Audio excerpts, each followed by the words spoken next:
평양성을 수복함. 12월에 명나라가 대군을 이끌고 병부시랑 송홍창을 경략으로 삼고 병부원회랑 유황상, 주사원왕을 군무를 보좌하는 임무로 임명하여 요동에 주둔하게 하였다. 또한 제독 이여송을 대장으로 삼아 사명장 이여백, 장세작, 양원과 남방 장수 낙상지, 오유충, 왕필적 등을 이끌고 압록강을 건너오니 그 군사는 4만여 명에 달하였다. 이보다 먼저 심유경이 돌아간 뒤에 왜적들은 군사를 거두고 움직이지 않았으나 약속한 50일이 지나도 심유경이 돌아오지 않자 의심을 품고 설 명절에는 말을 몰아 압록강에서 물을 먹이겠다 는 소문을 퍼뜨렸다. 또한 왜적에게 잡혔다가 도망쳐온 자들이 왜적들이 성을 공격할 장비를 수리하고 있다 고 보고하자 사람들은 더욱 두려워하였다. 12월 초 심유경이 다시 평양성에 와 며칠을 머무르며 협상을 진행한 후 떠났으나 그 내용은 알려지지 않았다. 그러나 명나라 구원병이 안주에 이르러 병영을 성 남쪽에 설치하였고 그 기세가 엄숙하고 정돈되어 있었다. 나는 제독 이여송을 만나 평양성의 지도를 펼쳐 보이며 공격할 위치를 설명하였다.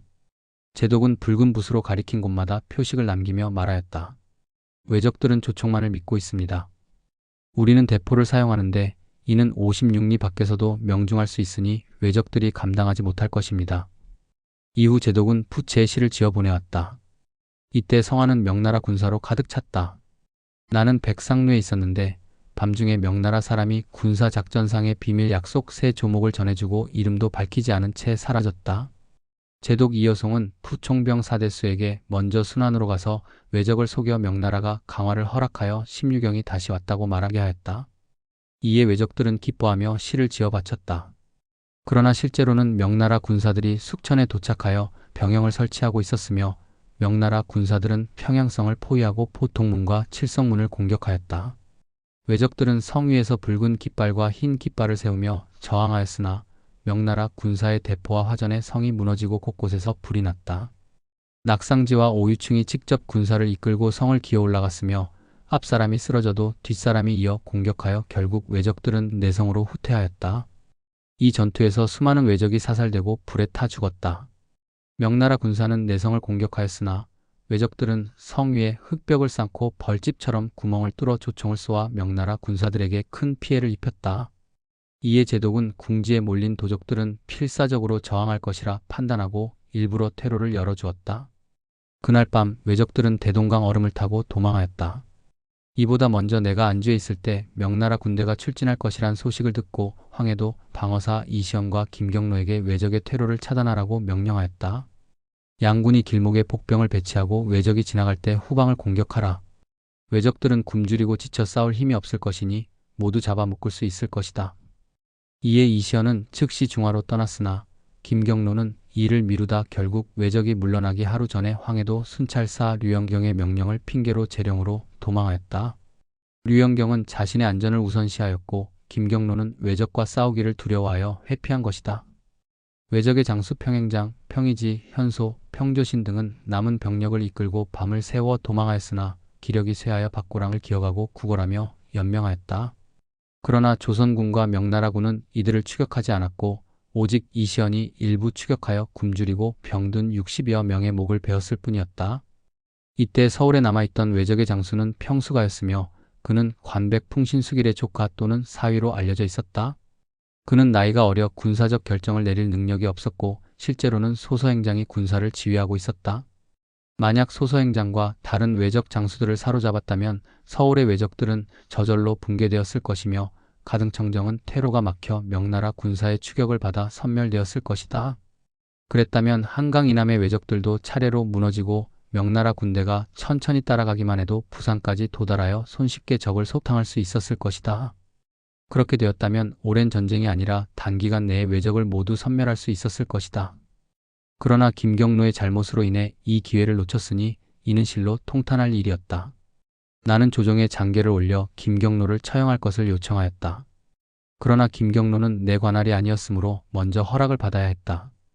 조정에서는 선정관 이순희를 개성으로 보내 그를 처형하려 하였으나 먼저 제독에게 알리자 제독은 다음과 같이 말했다. 그의 죄는 분명히 죽어 마땅하지만 아직 왜적이 완전히 섬멸되지 않았으므로 한 명의 장수를 잃는 것은 아깝다.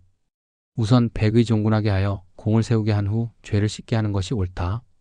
이에 따라 공문을 작성하여 이순일에게 전달하고 김경로를 처형하지 않고 백의 종군하도록 하였다. 이 일 대신 이빈을 순변사로 임명함. 이 일을 순변사 직책에서 해임하고 이빈을 그 자리에 임명하였다. 평양성 전투에서 명나라 군사가 포통문으로 성안으로 진입하자 이 일과 김웅선은 함구문을 통해 성안으로 들어갔다. 그러나 전투가 끝난 후 군사를 거두고 성 밖에 주둔하였으며 밤사이 왜적들이 도망쳤으나 그들은 이를 다음날 아침에야 깨달았다. 이에 제독 이여송은 조선군이 경계를 소홀히 하여 왜적이 도망가는 것조차 알아채지 못했다고 질책하였다. 당시 명나라 장수들 중 순환을 오가며 이빈과 친분이 있던 이들이 많았으며 그들은 이 일은 장수로서의 자질이 부족하고 이빈이 더 적임자이다 라고 강하게 주장하였다. 이에 따라 제독 이여송은 조정에 공문을 보내 이러한 사정을 설명하였다. 조정에서는 좌의정 윤두수를 평양으로 보내어 이 일의 죄를 추궁하고 군법에 따라 처벌하려 하였으나 얼마 지나지 않아 그를 용서하고 대신 이빈을 순변사로 임명하였다. 또한 군사 3,000명을 선발하여 이여송을 따라 남쪽으로 진격하도록 하였다. 굶주리는 백성들을 구제함. 군량에 남은 곡식을 내어 굶주린 백성들을 구제하자고 임금께 청하였고 허락을 받았다. 이때 왜적이 서울을 점령한 지 이미 2년이 지나 전란의 피해로 인해 천리길이 황폐해졌으며 백성들은 농사를 짓지 못해 굶어 죽어 거의 사라질 지경이었다. 성 안에 남아있던 사람들은 내가 동파에 있다는 소식을 듣고 서로 붙들고 지고 이끌며 찾아왔으니 그 수를 헤아릴 수 없을 정도였다.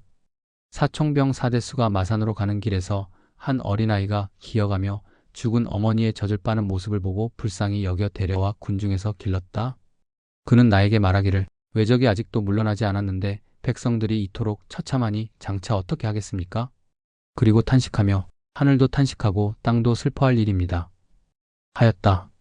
나는 이 말을 듣고 눈물을 흘리지 않을 수 없었다. 이때 명나라 대군이 다시 올 것이라는 소식이 있어 군량을 실은 배가 남쪽에서 도착하면 강 언덕에 정렬하여 배치하고 함부로 사용하지 못하게 하였다. 마침 전라도 소모관 안민학이 겉곡식 1,000석을 모아 배에 실어왔다. 나는 크게 기뻐하며 즉시 임금께 장계를 올려 이 곡식으로 굶주린 백성을 구제하자고 청하였다. 또한 전 군수 남궁재를 감진관으로 임명하여 솔잎을 가루로 만들어 10부분 중 한 부분에 쌀가루를 섞어 물에 타 마시게 하였다. 그러나 백성은 많고 곡식은 부족하여 살릴 수 있는 이들이 많지 않았다. 이를 본 명나라 장수들 역시 가엾게 여겨 자신들의 군량 30석을 나누어 주어 백성을 구제하도록 하였으나 이는 100명 중 1명도 구제하지 못할 정도로 부족했다. 하루는 밤새 큰 비가 내렸고 굶주린 백성들이 내가 있는 곳 주위에서 신음하며 비를 맞고 있었다. 차마 듣기 어려운 신음소리였다. 다음날 아침에 확인해보니 주변 곳곳에 굶주려 죽은 자들이 매우 많았다. 경상우감사 김성일도 전 전적 인호를 보내어 급박한 사정을 전하며 전라자도의 곡식을 빌려 굶주린 백성을 구제하고 또 이를 봄 농사 종자로 사용하려 하나 전라도사가 곡식을 내어주는 것을 꺼리고 있습니다. 하였다. 당시 지사 김찬이 채찰부사가 되어 호서에 있었으므로 나는 즉시 김찬에게 공문을 보내어 전라도로 달려가 직접 남원 등의 창고를 열고 1만 석의 곡식을 영남으로 옮겨 백성들을 구제하도록 하였다. 이때 서울부터 남쪽 해변까지 왜적의 군사들이 점령하고 있어 4월이 되어도 백성들은 산과 골짜기로 숨어들어 보리를 심는 사람조차 없었다. 만약 왜적이 몇 달만 더 머물렀더라면 우리 백성들은 모두 굶어 죽었을 것이다.